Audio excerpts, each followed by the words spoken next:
In that morning, probably around about 9:30, we were in the science room, attending a science class.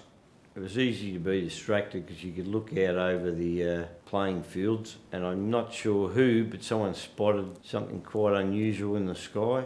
I'm sure everyone in the class was shocked to see these two objects, disc in shape, and they moved sideways very quickly. Yeah, it was a very clear day too, like the objects stood out against the the blue horizon.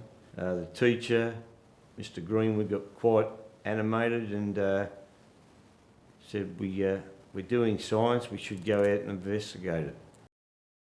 I remember he ran down, the science teacher with us. We're going out of the classroom, down the corridor, came out, still saw the two objects moving rapidly left and right. Then they dropped out of sight, disappeared behind the pine trees. Well, a number of the students decided to go and investigate it. We went down there, didn't find anything concerning the bright silver objects, but there was grass squashed down, slightly singed and circular in shape, and we thought this was quite strange.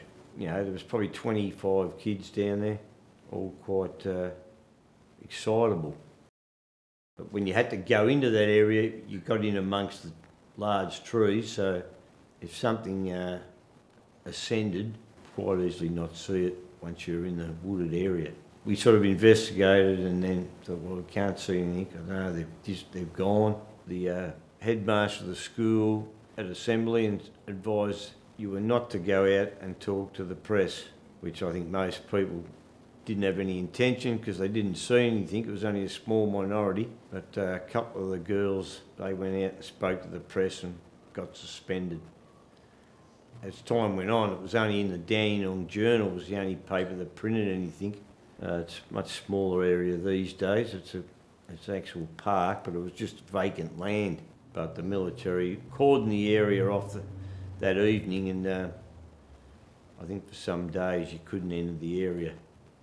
Tanya Cromell, she seemed to have gone to the sick bay afterwards, and apparently, she did break down shortly after she left the school, and no one heard of her again.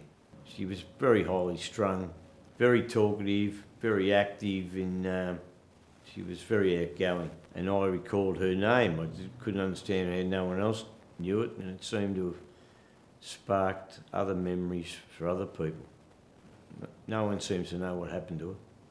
Yeah, if they came back, well, I won't be looking out the window at Westall High School. If they do, you'd hope that they'd twig your memory and be like yesterday.